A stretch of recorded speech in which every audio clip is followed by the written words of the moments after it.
যারা আওয়ামী লীগের সাথে আঁতাত করে পেছনের দরজা দিয়ে ক্ষমতায় আসতে চাইছেন, মনে রাখবেন শেখ হাসিনা ফিরে এলে কেউ রেহাই পাবেন না বলে সতর্ক করে দিয়েছেন বিএনপি সিনিয়র যুগ্ম মহাসচিব রুহুল কবির রিজভী। এই সময় নিউ ইয়র্কের আক্রমণ থেকে শিক্ষা নিয়ে অভ্যুত্থানের পক্ষের শক্তিগুলোকে ঐক্যবদ্ধ থাকার আহ্বান জানান তিনি। বিকেলে গুলশানে চেয়ারপারসনের রাজনৈতিক কার্যালয়ে চিকিৎসা সহায়তা কর্মসূচির অংশ হিসেবে গণমাধ্যম কর্মীসহ জুলাই আন্দোলনে আহত নিহত ২২ পরিবারের মাঝে তারেক রহমানের দেয়া সহযোগিতা তুলে দেয় আমরা বিএনপি পরিবার নামের সংগঠনটি। আসন্ন দুর্গাপূজায় যেন কোনো রকমের বিশৃঙ্খলা ঠেকাতে দলের নেতাকর্মীদের সজাগ থাকারও কথা বলেন তিনি।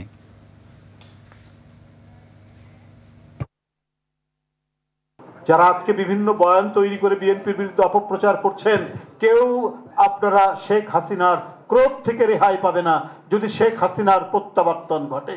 তার প্রমাণ দেখেছেন আজকে গভীর রাতে, সেখানে দিন নিউ ইয়র্কের কি পরিস্থিতি হয়েছে। সেখানে বাংলাদেশে বিএনপি সহ অন্যান্য রাজনৈতিক দলের নেতৃবৃন্দ জাতিসংঘের একটি কর্মসূচিতে যাচ্ছেন দেশের প্রধান উপদেষ্টার সাথে, সেই ক্ষেত্রে তারা সেখানে কি তাণ্ডব চালিয়েছে।